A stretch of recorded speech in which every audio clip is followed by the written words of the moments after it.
This is VOA News. I'm David Byrd in Washington.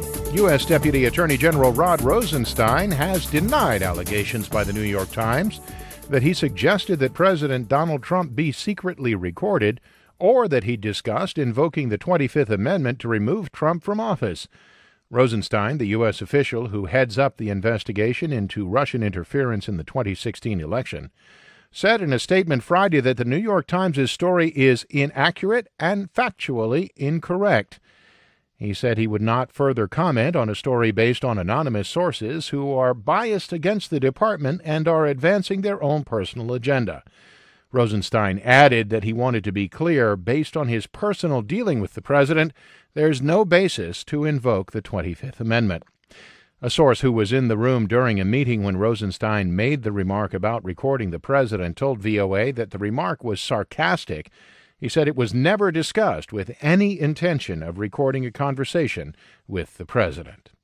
President Trump has abruptly shifted course on the woman who says Supreme Court nominee Brett Kavanaugh sexually assaulted her when they were teenagers. As AP correspondent Sagar Meghani reports, the president's tweets have drawn the ire of a key Republican. The president had stayed away from directly challenging Christine Blasey Ford's allegation and had not even used her name. Today he tweets, if the attack was as bad as Dr. Ford says, then she would have filed charges decades ago. Ford has said she did not report the alleged attack, which happened when she was 15. GOP Senator Susan Collins, a key vote if and when Kavanaugh comes up for confirmation, says she's appalled by the president's tweet, pointing out sexual assault is one of the most underreported crimes. But Collins stops short of saying she believes Ford's allegation. Sagar Meghani. This is VOA News. 1 week after Hurricane Florence hit the southeastern U.S. state of North Carolina with floods and destructive winds, some parts of that state remain underwater. Meanwhile, as AP's Rita Foley reports, residents of South Carolina are bracing for more flooding as swollen rivers flow downstream. The wreckage of an overturned ferry that sank in Tanzania's part of Lake Victoria Thursday, killing dozens of people. But government officials fear the final death toll could reach as high as 200. Initial estimates show there were more than 300 people on board. The local district commissioner took part in the immediate rescue effort. We are here to do a rescue so that if there are any alive, with God's help, we rescue them. As for those who have died, we'll get them out too. For now, we are concentrating on the rescue operation, though. As you can see, specialists have arrived.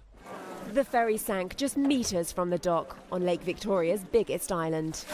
That is a report by Reuters' Anna Bevan about Tanzania's government declaring 4 days of mourning after more than 130 people were killed in a ferry accident on Lake Victoria. Now let's hear from AP's Rita Foley about how residents of South Carolina are bracing for more flooding due to the effects of Hurricane Florence. Hurricane Florence is blamed for more than 40 deaths in the Carolinas and Virginia. Among the most recent victims, an 81-year-old man whose body was found in a flooded pickup truck in South Carolina. Governor Henry McMaster. We've never had this much rain, this much water in the state. We had the rain that fell on South Carolina, but also that fell in parts of North Carolina is coming down into our river systems. More residents have been ordered to evacuate. North Carolina officials say parts of the main north-south route on the East Coast, I-95, remain flooded and may be closed until the end of the month. I'm Rita Foley. Former President Barack Obama urged voters in Pennsylvania to get out and vote in November, telling a crowd in Philadelphia they cannot afford to stay on the sidelines.